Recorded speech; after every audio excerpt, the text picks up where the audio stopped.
Number one, ayaw na niya yung ginagawa sa PNP. Na ayaw na niya na tinatawag niyo pa sila isa-isa, pero ako naman ang ninyo, ang target ninyo. Ako na pupunta dito at aakuhin ko lahat yan. Spotted ka namin kahapon doon sa hearing ng Senado, kung saan present ang dating Pangulo. Ano bang masasabi mo muna doon sa naging takbo ng hearing ng Senado? Napakaganda kasi pag nandun ka kasi, no, mga kababayan, ang ganda kasi every time the President spoke, no, the atmosphere was just, it was so surreal, parang out of this world yung katahimikan. Parang everybody was listening to every word that he was saying at parang walang humihinga. Sobrang tahimik pag nagsasalita siya.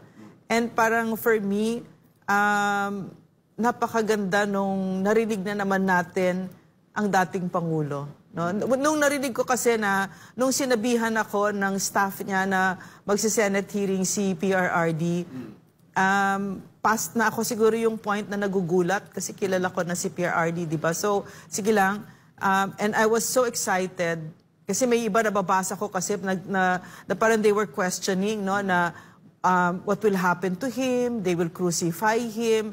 And yet we saw, no, we saw the heart, the uncommon valor of our former president. Opo, at ito ngang nakakalungkot din dahil nga po, siya nga yung lumalaban at laban doon sa mga kriminal, sa mga drug lord, mga drug addict. Pero ngayon, binabalikan siya at parang pinapabagsak siya dahil sa ginawa niyang drug war noong kanyang administrasyon. Ano masasabi? Alam mo, Jade, Jade at Mar, mga kababayan, nung pumunta ako doon, pwede naman ako umupo anywhere, pero ang pinili ko na na posisyon ay yung nakikita ko lahat. Nakikita ko yung mga characters, si Risa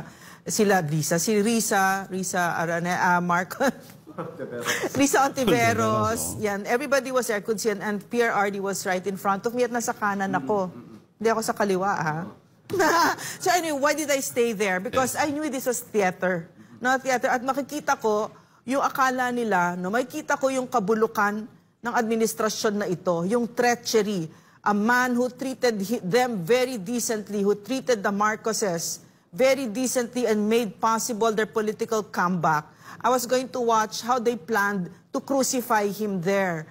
No, and yet I saw with my own eyes, no, why it is that I'm still with him, his uncommon valor, his deep love for country, walang ibang ayenda. No, sinasabi niya 73 siya, hindi siya 73, 79 na siya.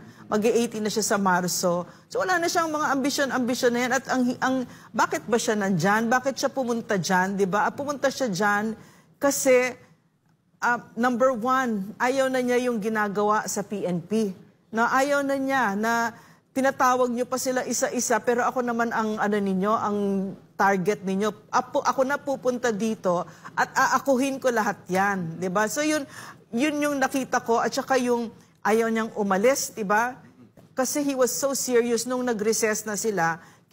Naririnig ko yung sinasabi niya kay Senator Coco na, no, let's take this seriously because this is a big problem, this drug problem, this drug menace. In other words, it goes beyond politics already, di ba? Kasi mga anak na natin ang pinag-uusapan natin dito at ang bansa natin. No? At ang maganda doon, ma'am, may word of honor ang dating Pangulo dahil nung mga nakaraan pa, during his administration, binabanggit niya na ako bahala sa inyo, di ba? Sa mga kapulisan. Hanggang ngayon ay pinaninindigan pa rin ng dating Pangulo. For me, admire Jade, no, mga kababayan, why it's very refreshing for us to see President Duterte again because his politics is really not rotten and gutter. What we've been seeing for the past two years, no, of the Marcos administration, of gutter politics. PRRD comes from another time and this is his politics, word of honor, delikadesa, courage. Talagang meron siyang walang iwanan, meron siyang gratitude, meron siyang respeto.